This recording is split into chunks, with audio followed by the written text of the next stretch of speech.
Assalamu alaikum guys, welcome to Mapalite. I hope every one of you is in good health and enjoying your lives as well. This video is going to about ECA's Educational Credential Assessment, which is done by IRCC's approved organizations, and ECA is going to be very important document to claim points against your education. So I'm gonna make two videos on this topic. One is on CES, Comparative Educational Services, and the other is WES, World Education Services. तो guys जो cess है CES, cess का एक फ़ायदा ये है कि अगर आपके पास MBA की डिग्री है और आप उसको एवेल्यूएट कराना चाहते हैं तो मोस्ट डेफिनेटली आपको जो रिज़ल्ट है वो मास्टर्स ही मिलेगा। सेस इसलिए बेहतरीन है, इसलिए अच्छा है। और अगर दूसरी तरफ वेस्ट को देखें तो west most of the time आपको मास्टर्स की वैल्यूएशन जो है वो रिज़ल्ट में मास्टर्स नहीं देता, 2 और मोर दे देता है, तो आपके पॉइंट्स उसमें कम होते हैं। सेस की जो अच्छी चीज़ है वो ये है कि वो मास्टर्स डिग्री देता है, लेकिन टाइम तकरीबन 15 से 20 वीक्स लेता है, 15 to 20 weeks after you submit your complete application and you submit all your documents। और जब उनको पूरी एप्लीकेशन सारे डॉक्यूमेंट्स के साथ रिसीव हो जाती है तब से आपका टाइम स्टार्ट होता है। तो इसी तरह जो वेस है, वेस की बुरी चीज़ जो ये है कि वो मास्टर्स बहुत कम देता है, रेयर चांसेस हैं कि आपको मास्टर्स की वैल्यूएशन मिले, मास्टर्स रिजल्ट्स मिले, तो ये बहुत कम है। लेकिन जो अच्छी चीज़ ये है कि ये तकरीबन 45 डेज़ में आपको या 30 डेज़ में भी आपको जो है वो रिपोर्ट आपकी प्रोवाइड कर देता है।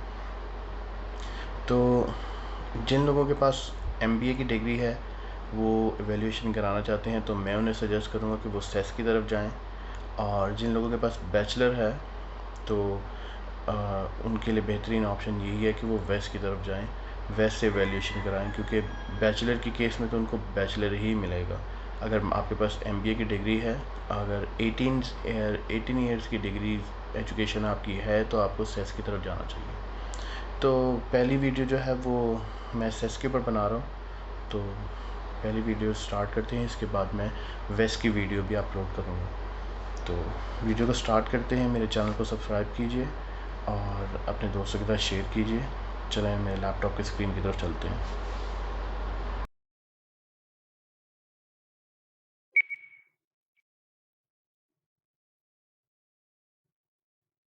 जी गाइस, तो सबसे पहले आपने अपना ब्राउज़र ओपन करना है। गूगल में लिखें सेस space UOT, University of Toronto, enter करें। फर्स्ट लिंक आपके सामने ओपन होगा, कंपैरेटिव एजुकेशन सर्विसेज, इस पे क्लिक करना आपने।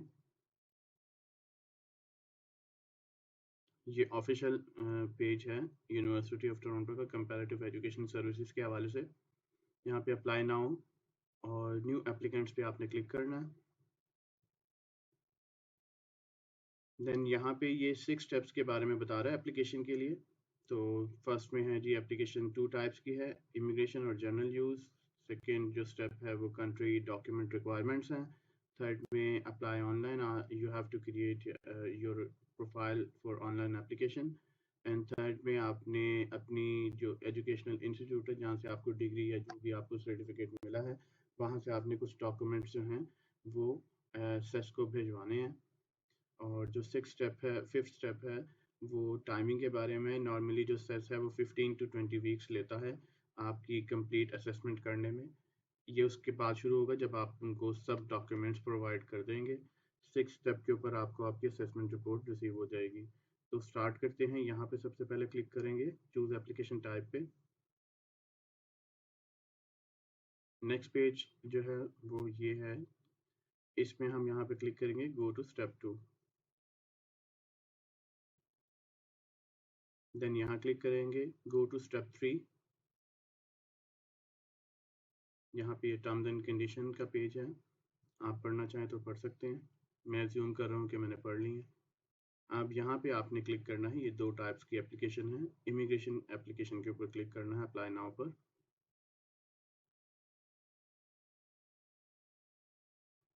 यहाँ पे ये एप्लीकेशन फ़ीस के बारे में बता रहा है। 210 कैनेडियन डॉलर्स हैं पर क्रेडेंशियल। लाइक अगर आपके पास MBA डिग्री है और आपने MBA को असेस कराना है तो उसके लिए जो कॉस्ट होगी वो 210 कैनेडियन डॉलर्स होगी। लेकिन अगर इसके साथ आप लोग अपनी बैचलर्स की डिग्री भी कराना चाहते हैं तो वो 210 डॉलर्स एक्स्ट्रा होंगे। तो all together it will be 420 dollars. और यहाँ पे ये बता रहा है कि इन प्रोग्राम्स के लिए ये जो एप्लीकेशन है ये इस्तेमाल की जा सकती है। मींस कि आपकी जो ये असेसमेंट रिपोर्ट है वो इन प्रोग्राम इमिग्रेशन प्रोग्राम्स के लिए इस्तेमाल होगी। तो इसके बाद आपने क्लिक करना है अप्लाई नाउ पर। I am a new user. यहाँ पे आपने अपना ईमेल एड्रेस लिखना है।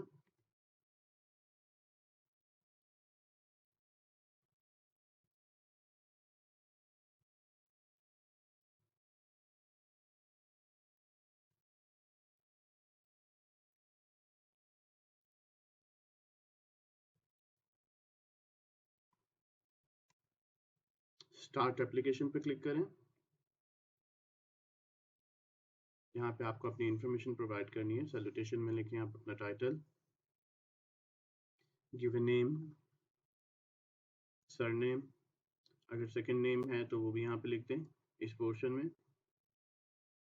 इसके बाद आपने अपनी डेट ऑफ बर्थ बतानी है।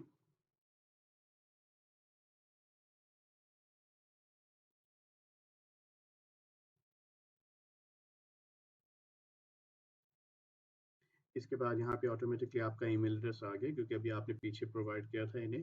सेव ईमेल पे क्लिक करेंगे। यहाँ पे आपने इनको अपना कॉन्टैक्ट नंबर बताना है।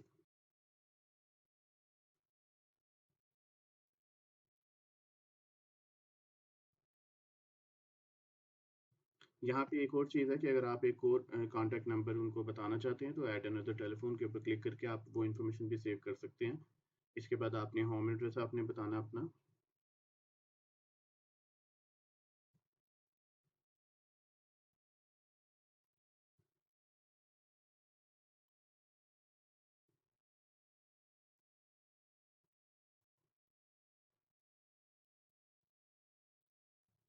City, country Pakistan.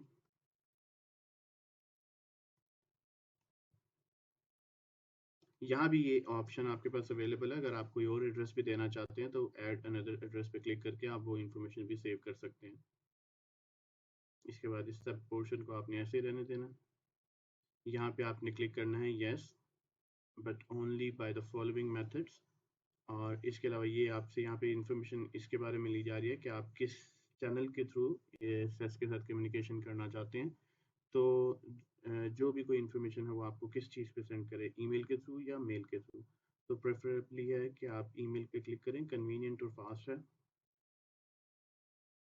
और ये सिर्फ वो आपको जो उनके सर्वेज और पॉलिसीज होती हैं वो उससे रिलेटेड इंफॉर्मेशन सेंड करते हैं यहाँ पे आपको। तो इसके बाद क्लिक करते हैं कंटिन्यू चेकआउट पे।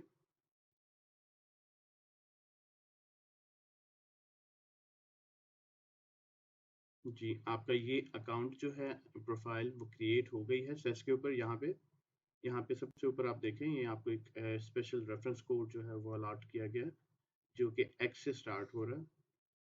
और यहाँ पे आपकी क्रेडेंशियल फ़ी बता रहे हैं। इसके बाद ये स्टेप्स हैं जो आपने फॉलो करने हैं, इनको कंप्लीट करना है। उसके बाद आपकी एप्लीकेशन सबमिट होगी। तो सबसे पहला जो स्टेप है वो है कंसेंट के बारे में। ये सारी टर्म्स एंड कंडीशन है, सब पे आई एग्री।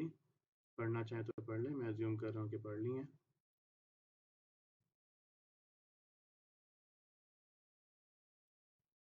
अब यहाँ पे इस पोर्शन में ये आपसे पूछ रहा है कि आपको किस पर्पज़ के लिए अपना ECA चाहिए, फॉर फेडरल इमिग्रेशन प्रोग्राम्स के लिए और फॉर फेडरल बोथ और PNPs के लिए। तो मैं आपको ये सजेस्ट करूँगा कि आप बोथ पे क्लिक करें ताकि आपकी जो ECA रिपोर्ट है वो PNPs के लिए भी यूज़ हो सके। तो इसके बाद क्लिक करते हैं नेक्स्ट पेज पे।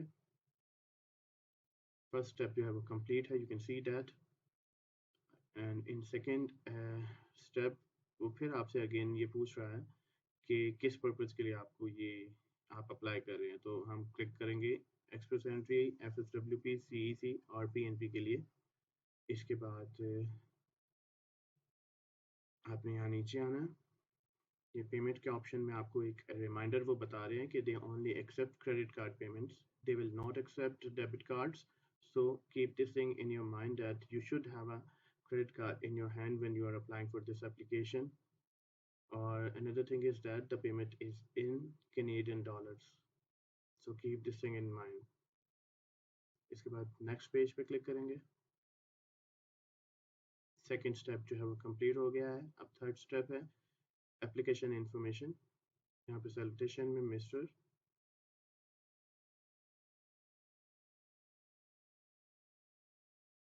सेम वही इन्फॉर्मेशन है जो आपने अभी रिसेंटली प्रोवाइड की थी हमें थोड़ी देर पहले अभी.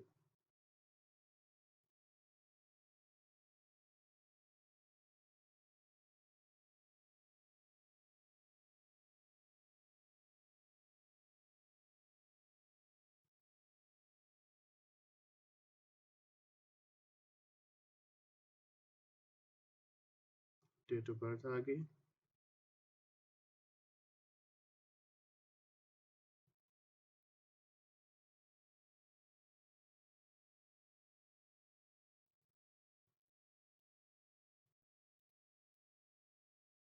सिटी लाहौर, स्टेट और province Punjab, country is Pakistan, postal code. यहाँ पे ये जो आप एड्रेस दे रहे हैं इस एड्रेस के ऊपर आपको आपकी ECA रिपोर्ट रिसीव होगी. तो मेक श्योर कि आपका जो एड्रेस यहाँ पे अपना दे रहे हैं वो बिल्कुल करेक्ट हो और एक्यूरेट हो. ईमेल एड्रेस में ईमेल एड्रेस,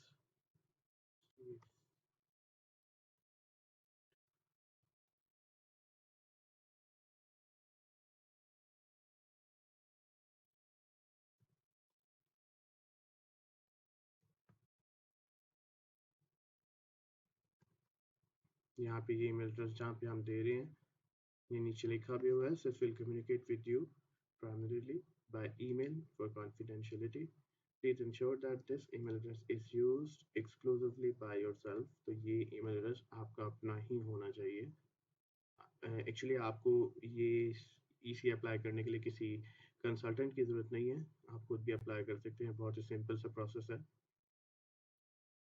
फ़ोन नंबर यहाँ पे लिखेंगे.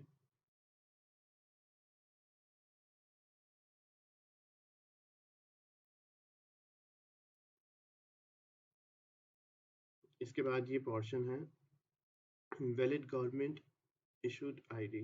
यहाँ पे आप अपना CNIC भी दे सकते हैं और अपना पासपोर्ट भी दे सकते हैं.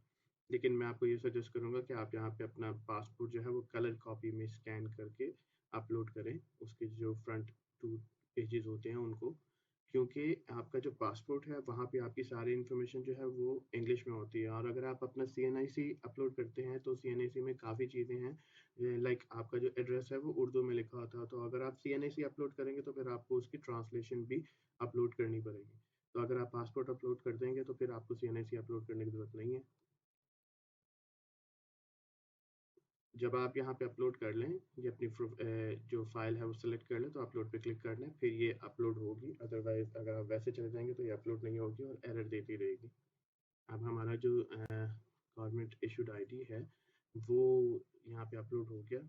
ये देखिए सेकंड ऑप्शन में ये आपसे पूछ रहे ट्रांसलेशन वाला क्वेश्चन. अगर आप CNIC या आपका जो भी आप डॉक्यूमेंट प्रोवाइड करें वो इंग्लिश के अलावा किसी और लैंग्वेज में है, इंग्लिश या फ्रेंच के अलावा किसी और लैंग्वेज में, तो फिर आपको वो जो है ट्रांसलेशन करके उसकी जो है वो फिर अपलोड करना पड़ेगा. तो हमने इसीलिए अपना पासपोर्ट सेलेक्ट किया है. तो यहाँ पे ये पूछ रहा है कि have you change your name since completing your credentials. तो यानी कि अगर आपने अपनी डिग्री जब कंप्लीट किया after that you have change your name. तो हमारे केस में नहीं. अगर आपने चेंज किया तो फिर उसके अकॉर्डिंग आपसे वो उसकी प्रूफ मांगेंगे और आपको वो भी अपलोड करने पड़ेंगे. तो हमारे केस में ऐसा नहीं है.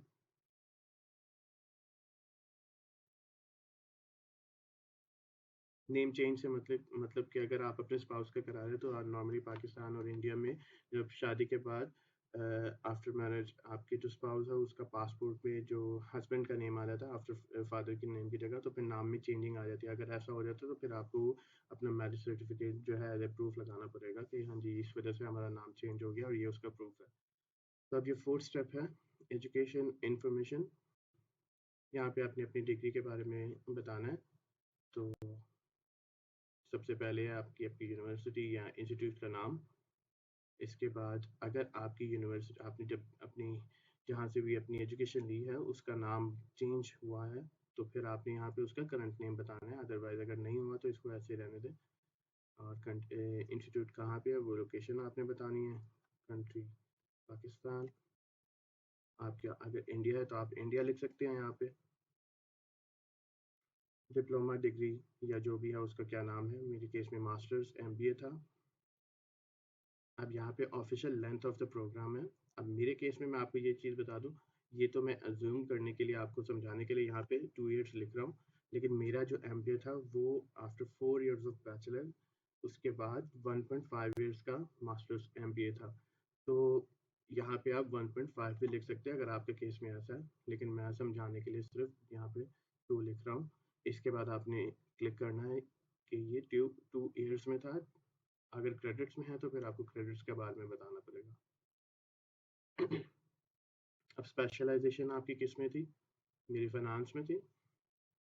अब यहाँ पे इस जगह पे आपसे पूछ रहा है कि आपने अपनी क्लासेस कब से स्टार्ट की थी। वो आपकी ट्रांसक्रिप्ट के ऊपर लिखा होता है और आपकी डिग्री के ऊपर भी कई यूनिवर्सिटीज़ की जो डिग्रीज हैं उनके ऊपर भी लिखा होता है।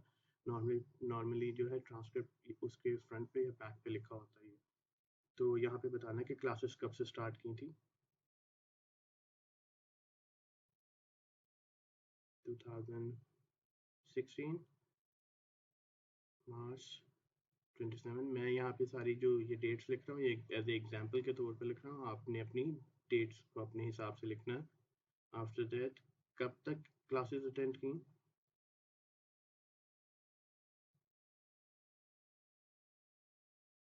18 मार्च 27 तक। इसके बाद ग्रेजुएट हुए थे? यस, ऑफ कोर्स यस हुए थे, तो उसके बाद आप पीसी अप्लाई कर रहे हैं ना।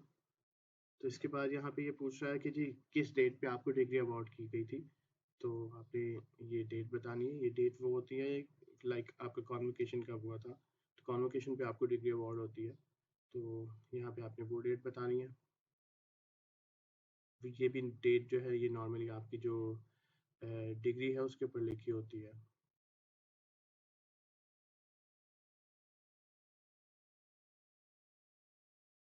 टू 2018 में मई 27 को हमें डिग्री अवार्ड हुई थी। और डिग्री इशू कब हुई थी? नॉर्मली जो यूनिवर्सिटीज़ हैं वो आपको आपकी डिग्री जो है कॉन्वोकेशन के कुछ अरसे के बाद इशू करती हैं, तो यहाँ पे आपने वो डेट बतानी है। वो डेट भी आपकी जो डिग्री है उसके ऊपर लिखी होती है।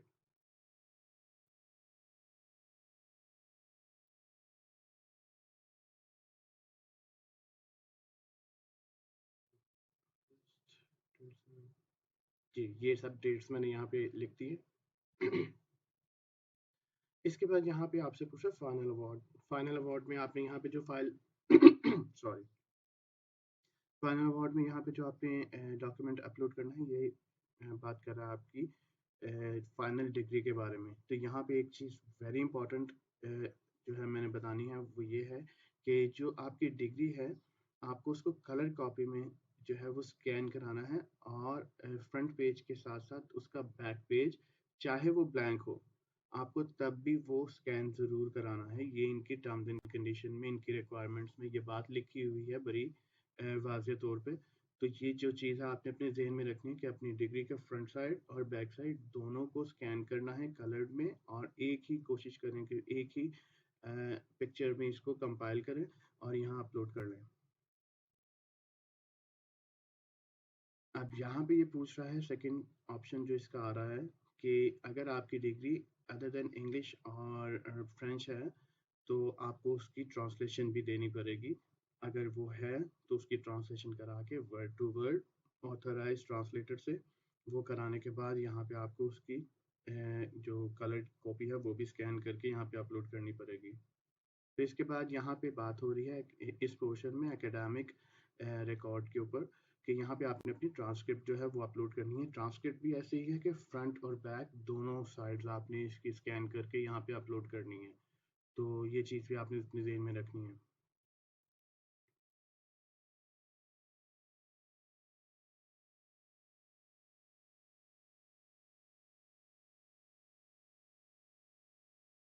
ये मैं तो एक चीज़ आपको दोबारा से बताऊँ कि मैंने पहले अपलोड पे क्लिक नहीं किया था, तो जब भी हम यहाँ पे कुछ ना कुछ डालते रहेंगे तो उसको हमने अपलोड भी करना है।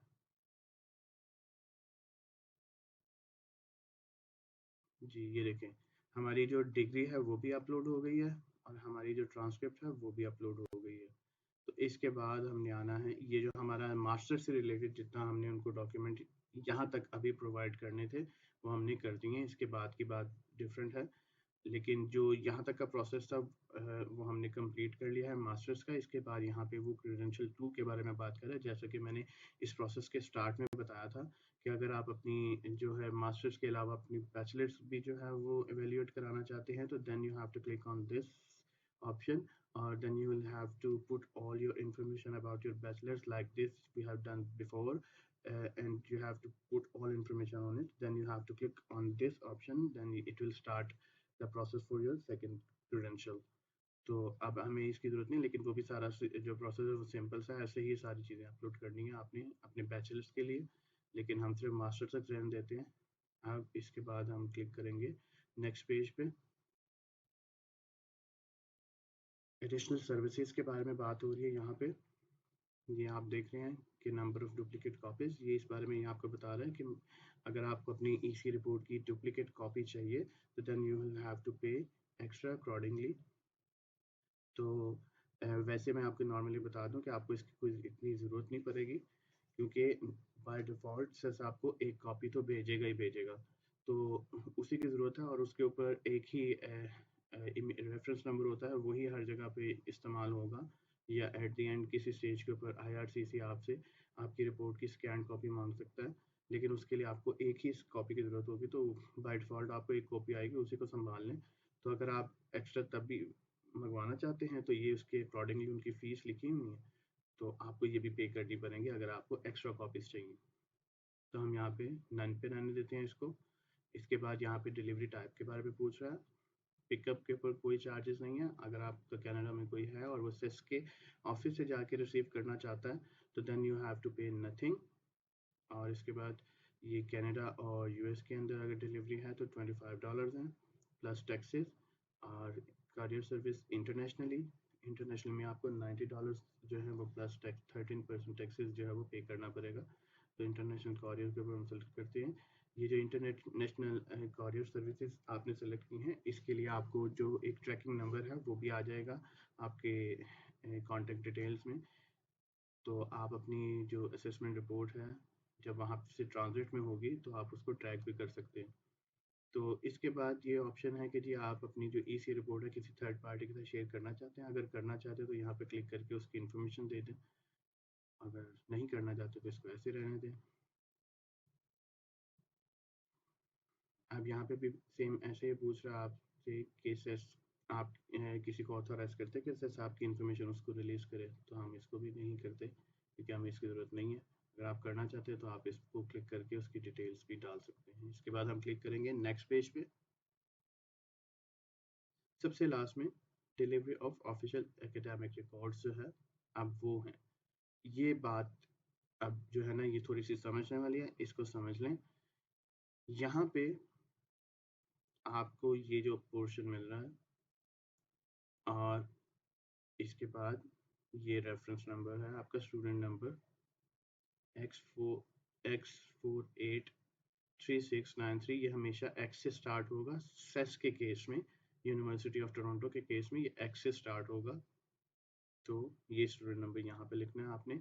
यहाँ भी ये बात कर रहे हैं कि आपने आफ्टर अप्लाइंग ऑनलाइन आपने कुछ डॉक्यूमेंट्स जो अपनी आपकी एजुकेशन से रिलेटेड है, आपकी मास्टर्स की डिग्री और आपकी ट्रांसक्रिप्ट जो है वो आपकी इशूइंग अथॉरिटी जो है उससे वेरीफाई करा के सील्ड एनवेलप में उनके बैक पे आपने सील कराना है उसको, उसकी स्टैंप लगवानी है और ऑथराइज पर्सन के सिग्नेचर और डेट और उसकी स्टैंप होनी चाहिए।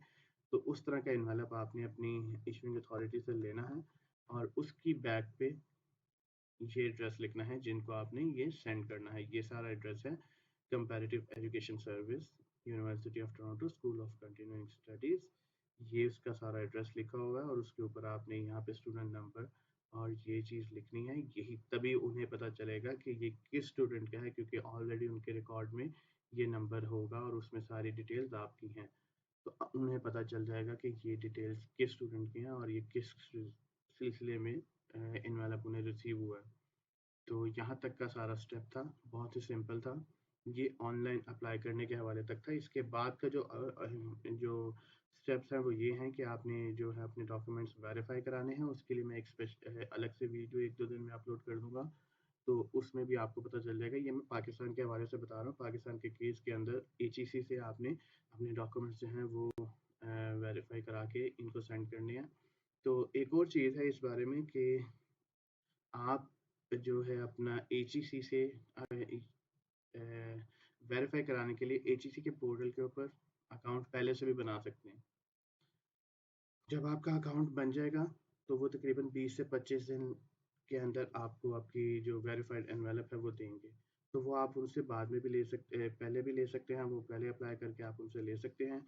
और ये सेस के ऊपर प्रोफाइल बाद में भी बना सकते हैं, दैट डजंट मैटर, क्योंकि जब प्रोफाइल बन जाएगी तब आपको ये नंबर मिलेगा और जैसे ही आपको ये नंबर मिलेगा तो आप वो जो एचईसी से आपको एनवेलप मिला होगा उस एनवेलप पे ये एड्रेस और ये आपका रेफरेंस स्टूडेंट नंबर जो है ये लिखकर आप इस सेस को डॉक्यूमेंट्स भेज देंगे। तो जैसे ही आप ये सेस को डॉक्यूमेंट्स भेजेंगे तो यहाँ पे आपका नेक्स्ट प्रोसेस स्टार्ट हो जाएगा। जैसे ये रिक्वायर्ड स्टेप्स यहाँ पे ये आ रहे हैं, इसी तरह यहाँ पे फिर उनके 6 स्टेप्स सेपरेट स्टार्ट हो जाएंगे और उन पे ग्रीन टिक्स आना शुरू हो जाएंगे कुछ कुछ टाइम के बाद। तो ये सारे ऑप्शन हैं। अब यहाँ पे हम क्लिक करेंगे I have read the conditions and agree और सबमिट एप्लीकेशन पे क्लिक करेंगे। अब ये हमें यहाँ पे ले आया है कार्ड के ऊपर, जो हमारे क्रेडेंशियल की फ़ी है 210 कैनेडियन डॉलर्स यहाँ पे आ रही है। इसके बाद इंटरनेशनल कॉरियर की फ़ीस आ रही है $90। All together they are 300 and with tax $311 plus 70 cents. Then अगर अब हम यहाँ पे चेकआउट पे क्लिक करेंगे तो ये हम यहाँ पे दोबारा से अपना ईमेल एड्रेस वगैरह टाइप करेंगे, यहाँ पे सॉरी, तो ये हमें पेमेंट के पेज के ऊपर ले जाएगा। तो वहाँ पे हम इसकी पेमेंट पे करेंगे। तो ये जो आपने जब भी अकाउंट क्रिएट करना है तो आपको आपकी सारी इन्फॉर्मेशन जो है वो पता होगी। तो आप अपना ईमेल एड्रेस जिस पे आपने इस एस का अकाउंट बनाया और वहाँ पे ये सब चीज़ें डाल के आप लॉगिन करके पेमेंट कर सकते हैं। तो ये सारी वीडियो है सेस के हवाले से, बहुत ही सिंपल सा प्रोसेस था। किसी किसी तरह की इसमें रॉकेट साइंस नहीं है, यहाँ तक कोई मुश्किल नहीं थी इस प्रोफाइल को क्रिएट करने में। तो आई होप कि आप लोग जो है वो इस वीडियो को देख के अपने लिए एसएस के ऊपर खुद से प्रोफाइल क्रिएट कर सकेंगे। तो मैं इसी तरह की एक और वीडियो अब एसएस के ऊपर भी बनाऊंगा और तब तक के लिए वेट कीजिए नेक्स्ट वीडियो का। मेरे चैनल को सब्सक्राइब कीजिए और तब तक के लिए अल्लाह हाफिज़।